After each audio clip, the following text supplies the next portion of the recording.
Siamo a Brescia, in Piazza della Loggia, con Andrea Ricci, che è un avvocato che si è occupato per molti anni appunto di tentare di ottenere giustizia per le vittime della strage di Piazza della Loggia di 41 anni fa, e lei poi è stato anche un testimone diretto, nel senso che lei si trovava in piazza proprio quel giorno. Allora partiamo da questo, cosa ricordi? Io ricordo eravamo in centro alla piazza, si era messo a piovere, noi eravamo in centro e molti altri si erano spostati invece sotto il portico dove normalmente stazionavano i carabinieri, che si erano spostati andando nel cortile della prefettura. Poco dopo l'inizio del comizio di Franco Castrezzati è scoppiata la bomba e a questo punto la folla si è dispersa, poi si riporterà in piazza dopo gli interventi delle ambulanze.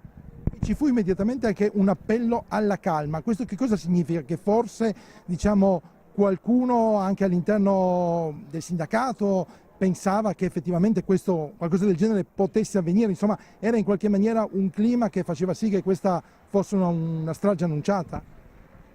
Nei giorni precedenti Ermanno Buzzi aveva mandato 2 lettere anonime, nel senso firmate Brixi e Ngau, nelle quali preannunciava entro la fine di maggio un grave attentato contro le forze dell'ordine. Questa lettera del 23 viene ripetuta immediatamente alla vigilia della manifestazione del 28 maggio. Questa lettera viene mandata al direttore del giornale di Brescia, che immediatamente la comunica ai vertici delle forze dell'ordine. Nessuno del servizio di vigilanza predisposto dalla questura o dai carabinieri viene informato di questa situazione, né i sindacati vengono che fornivano il servizio d'ordine per la manifestazione indetta dal Comitato Unitario Antifascista, ma il servizio d'ordine ovviamente lo faceva il sindacato. Nessuno viene informato. Tutti gli ufficiali dei carabinieri quel giorno vengono mandati a fare una visita di istruzione presso un'azienda di Mantova. Dalla questura vengono date le solite forze, cioè la polizia che faceva parte, allora si chiamava squadra politica, oggi si direbbe Digos. Neanche questi vengono informati di questo preannuncio. Il preannuncio non è teorico, perché il 19 maggio Silvio Ferrari era morto sulla sua Vespa per l'esplosione di un ordigno. Il giorno dopo la sua morte c'era il raduno dei Fanti d'Italia, dell'Associazione Nazionale Fanti d'Italia. Quindi le avvisaglie di una situazione gravissima che avevano portato il Comitato Unitario Antifascista a reagire indicendo la manifestazione, le avvisaglie c'erano e come, ma c'è stata a questo punto singolare, insomma, incapacità delle forze dell'ordine di prevenire, bisogna pensare che il luogo dove è stata messa la bomba è stato poi occupato da alcuni manifestanti che erano quelli della CGIL Scuola, perché pioveva, per cui molti si sono spostati sotto i portici. Era il luogo dove si sarebbe trovato il drappello comandato dal tenente Ferrari, che era l'unico ufficiale dei carabinieri a Brescia in quel momento. Loro si spostano in prefettura. Noi abbiamo pensato che fossero in realtà probabilmente i bersagli dell'attentato, che contro i carabinieri avrebbe avuto un effetto ancora più dirompente. Voi pensate che volevano colpire i carabinieri in realtà?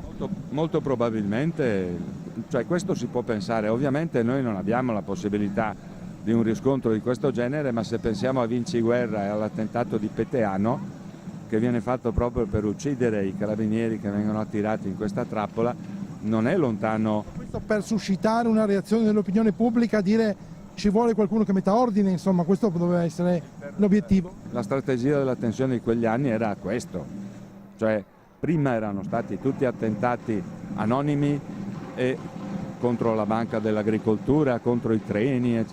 Questo è un attentato direttamente nei confronti di una manifestazione del Comitato Unitario Antifascista, quindi molto più mirato. Però è chiaro che lo scopo era quello di sollecitare. Poi a posteriori le indagini hanno sempre accertato che c'era un piano golpista dietro a questa strategia della tensione e ovviamente diciamo che è fallito in quel momento, perché la reazione popolare è stata enorme. A 41 anni di distanza la verità giudiziaria qual è? Perché qui i processi sono stati lunghissimi ovviamente. I processi sono stati 3, più uno che è finito in istruttoria.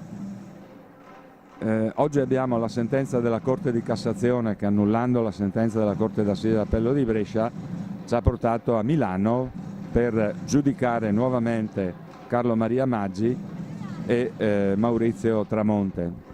C'è ancora un'indagine in corso che nasce da quanto è stato accertato durante l'ultimo dibattimento su 2 personaggi di cui uno potrebbe essere l'autore materiale della strage, però questa è la parte che noi non abbiamo titolo per conoscere perché... L'autore materiale della strage è comunque ancora libero. L'autore materiale... Comunque nessuno è in carcere come autore materiale della strage?